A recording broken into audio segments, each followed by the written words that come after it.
तो भाई लोग कैसे हो। आज मैं आप लोग के लिए फिर एक बढ़िया कॉमिक्स लेके आया हूँ, बात का धनी। चलिए कहानी स्टार्ट करते हैं। किसी नगर में एक राजा राज्य करता था जिसका नाम था चंद्रगुप्त। वह बेहद दयालु प्रवृत्ति का इंसान था। अपनी प्रजा के सुख दुख का ध्यान रखने के लिए वह अक्सर ही छद्म वेश धरकर उनका हाल चाल मालूम किया करता था। एक दिन नियम अनुसार ही वह छद्म वेश में प्रजा का हाल मालूम करने महल का चकाचौंध से बाहर निकला। चलते चलते सहसा ही एक गरीब लकड़हारे पर उसकी दृष्टि ठिठक कर रह गई। बेचारा बहुत दुखी जान पड़ता है, चलकर इसकी कुछ सूद लेनी चाहिए। और वह उस लकड़हारे के घर के द्वार पर जा पहुंचा। सुनो भाई, मैं बहुत दूर से चला आ रहा हूँ, न जाने मंजिल तक पहुंचने में और कितना समय लगे। क्या तुम मुझे थोड़ा जल पिलाकर कृतार्थ कर सकते हो? प्यासे को पानी पिलाना तो प्रत्येक व्यक्ति का धर्म है बंधु। आओ यहाँ कुछ देर बैठकर अपनी थकान मिटा लो। मैं जल लेकर अभी हाजिर हुआ। भगवान तुम्हारा भला करे भैया। लकड़हारा के जाते ही राजा चंद्रगुप्त ने सोचा, अपाहिज होते हुए भी यह व्यक्ति कितना परिश्रमी है, मुझे इसका कुछ न कुछ मदद अवश्य करनी चाहिए। इतने में लकड़हारा पानी ले आया। राजा की तंद्रा भंग हुई। लीजिए यह शीतल जल तथा थोड़ा गुड़ ग्रहण कीजिए। मुझ गरीब के घर इस समय आपको खिलाने के लिए बस इतना ही कुछ है। दुखी ना हो भाई, मेरी भूख प्यास तो तुम्हारे मृत स्वभाव को देखकर ही मिट गई है। लाओ यह चीजें मुझे दो। आहा, शीतल जल तथा गुड़ का सेवन करके चित्त प्रसन्न हो उठा है। अहो भाग्य मेरे, जो आप मेरी कुटिया पर पधारे। परंतु भाई, तुमने अपने बारे में तो कुछ बताया ही नहीं। तुम कौन हो, तुम्हारा नाम क्या है, घर की जीविका का साधन क्या है? मेरा नाम राघव है। लकड़ियाँ काट बेचकर किसी तरह गुजर बसर कर रहा हूँ। लकड़ियाँ बेचकर कितने पैसे मिल जाते हैं? कुल 4 पैसे। उन 4 पैसों का तुम किस प्रकार खर्च करते हो, यह भी बताओ ना भाई। उसकी बात सुनकर पहले तो लकड़हारा मुस्कुराया, फिर बोला, सुनो, पहले पैसे को मैं खा पीकर खर्च करता हूँ, दूसरे को ब्याज पर देता हूँ, तीसरे से अपना कर्ज चुकाता हूँ और चौथे को भूल कर गंगा स्नान करता हूँ। लकड़हारे की बात सुनकर राजा उलझन में पड़ गया। मैं कुछ समझा नहीं भाई, जरा विस्तार पूर्वक समझाओ कि तुम्हारी इस पहेली का अभिप्राय क्या है। सुनो, पहले पैसे को मैं खा पीकर खर्च करता हूँ। ब्याज पर देने का मतलब है कि दूसरा पैसा मैं अपने बच्चों के लालन पालन पर खर्च कर रहा हूँ। बड़े होकर वे मेरे बुढ़ापे में मेरी लाठी बनेंगे। तीसरे पैसे को मैं अपने माता पिता पर खर्च करता हूँ। इस प्रकार मैं अपना पिछला कर्ज चुका रहा हूँ। और रही चौथे पैसे की बात, तो उसे दान दान में देकर पुण्य कमाता हूँ। वाह वाह। राजा लकड़हारे के उत्तर से बड़ा प्रसन्न हुआ और बोला, तुम बड़े ही विद्वान मालूम पड़ते हो भाई। इस पहेली को कल मैं राजा के सामने रखूंगा, और अगर महाराज प्रसन्न हो गए तो तुम्हारी दरिद्रता भी पल भर में दूर हो जाएगी। लेकिन मेरी एक शर्त है। शर्त? भला वह क्या? शर्त के अनुसार तुम तब तक इस पहेली का उत्तर किसी को नहीं बताओगे जब तक राजा का चेहरा 1000 बार न देख लो। कुछ सोचते हुए लकड़हारे ने हामी भर दी।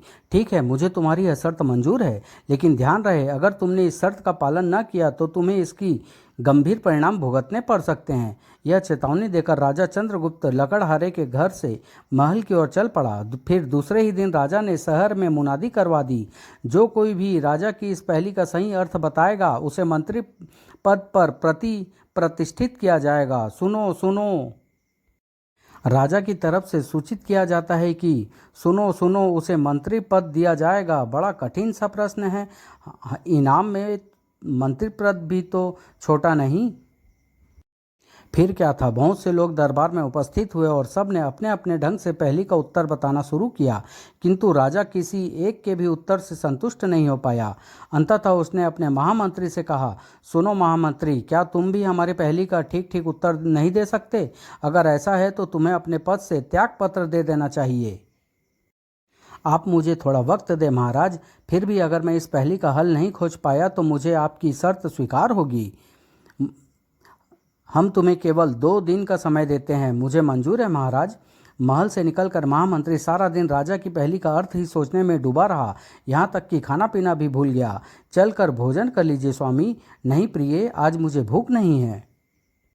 महामंत्री को परेशान देख उसकी पत्नी चारुलता ने सोचा, अवश्य ही कोई ऐसी वैसी बात है, अन्यथा आज तक कभी इन्होंने भोजन से इनकार नहीं किया। मुझे कारण मालूम करना चाहिए। चारुलता के पूछने पर महामंत्री ने उसे सारी बात बता दी। अब तुम ही बताओ चारू कि मैं क्या करूं? अगर पहली का हल नहीं खोज निकला तो मुझे इस पद से इस्तीफा दे देना होगा। ओह, केवल इतनी सी बात के लिए आप इतने परेशान हैं? अगर आप चेष्टा करें तो इस मुसीबत से बचा जा सकता है। वह कैसे प्रिय? आपने एक दिन कहा था ना कि हमारे राजा घर घर जाकर अपनी प्रजा का हाल चाल मालूम करते हैं। आप यह पता लगाइए कि कल महाराजा भ्रमण के लिए किधर गए थे। वे जरूर पहली भी वहीं से लाए होंगे। तो यह तो मैंने सोचा ही न था। मैं सुबह ही यह पता लगाता हूँ। ईश्वर ने चाहा तो आप पहली का हल ढूंढने में अवश्य सफल होंगे। इस प्रकार महामंत्री अगली सुबह राजा के मुख्य सलाहकार से उस लकड़हारे के गांव का पता लेकर भेष बदल कर वहां जा पहुंचा। सुनो मुसाफिर हूं, क्या थोड़ा अन्न जल मिलेगा? हाँ हाँ, क्यों नहीं, मैं अभी अभी लाई। थोड़ी देर बाद। तुम्हारे पति दिन भर में कितना कमा लेते हैं बहन? 2 रुपया हमारी गुजर बसर अच्छी हो जाती है। पर तुम ऐसा क्यों पूछ रहे हो? महामंत्री उससे बहाना बनाकर इसी प्रकार जगह जगह वही प्रश्न करता घुमाता घामाता अंततः उसी लकड़हारे के घर जा पहुंचा और उससे भी वही सवाल किया, क्यों भैया, तुम लकड़ियां बेचकर दिन भर में कितना कमा लेते हो? 4 पैसे। उसका उत्तर सुनकर महामंत्री ने उत्सुकता से आगे पूछा, और उन्हें खर्च कैसे करते हो? लकड़हारे ने वही बातें उसे भी बताई जो वह पहले भी राजा चंद्रगुप्त से कह चुका था। यह सुनते ही महामंत्री का चेहरा खिल उठा और वह बोला, अगर तुम मुझे उस पहली का उत्तर बता दो तो मैं तुम्हें इसी वक्त 1000 स्वर्ण मुद्राएं इनाम स्वरूप दे सकता हूँ। लकड़हारा लालच से भर उठा, परंतु राजा को दिए गए वचन को के याद आते ही वह उदास हो उठा। ओफ, काश मैंने ऐसा कोई वचन न दिया होता। शायद मेरी किस्मत में 1000 स्वर्ण मुद्राएं है ही नहीं। किंतु सहसा ही एक विचार के आते ही वह प्रसन्नता से भर उठा। ओह, अरे हाँ, 1000 स्वर्ण मुद्राएं, वाह! उसे सोच में डूबा देख महामंत्री बोला, तुम किस सोच में डूब गए हो मित्र लकड़हारे? अगर तुम मुझे 1000 स्वर्ण मुद्राएं दो तो मैं कुछ ही पलों पश्चात तुम्हें इस पहेली का उत्तर बता सकता हूँ। क्या सच?